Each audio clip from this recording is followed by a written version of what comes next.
With the fourth choice in this draft, the Indianapolis Colts select Edgerrin James, running back, University of Miami.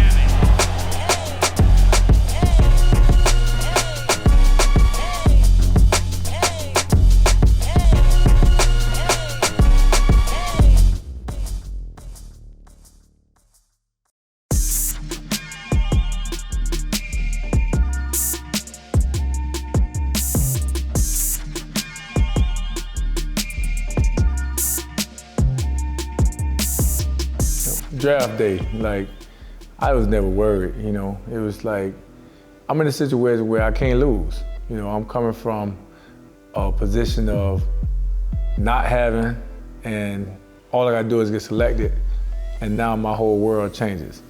There was just an athlete at the University of Miami chasing his dreams, and a team of 3 of us who decided that we would take on this process of going into the draft. When he was coming out of college, and he was looking for an agent, and Pierre and his brother, and they had a whole team of people, and everybody was trying to represent him, and they were vetting different peoples. And leading up to the draft, you know, I really didn't know exactly where I was going to go, you know. And I really didn't have any clues, and Indianapolis never talked to me. I went through the normal procedures. I flew to Philly. Philly, I think they had the 2nd or 3rd pick. Fly up to Philadelphia, and they don't pay me no mind. I'm there, I'm sitting on the curb, I'm just there. I barely talk to the coaches, and I'm like, why am I here? But then as you start going through the whole thing, you start understanding, oh, I'm just bait. I'm just somebody they're using to kind of bluff somebody else because there was no activity. You know, like, it's all part of the process, all part of the game. The Indianapolis Colts select Edgerrin James, running back, University of Miami.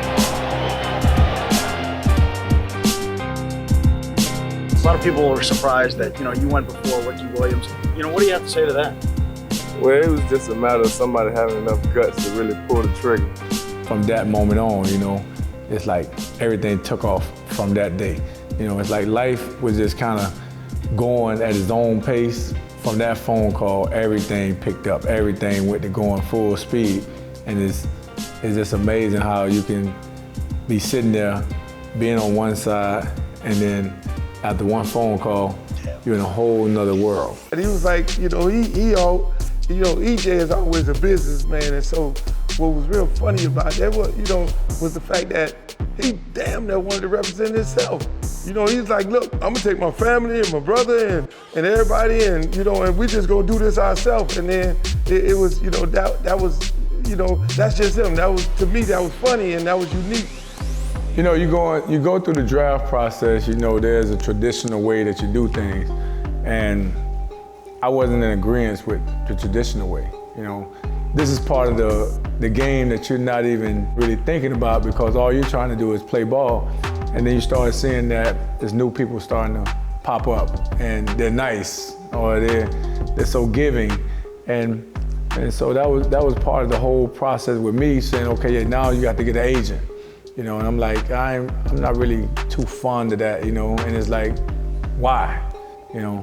And so I was like, I ain't tripping, I don't need an agent. You know, I said, when do you need an agent? You know, you don't need an agent until you get drafted and right before the contract. I didn't see a need to have an agent, you know, because all I want to do is train and push myself up.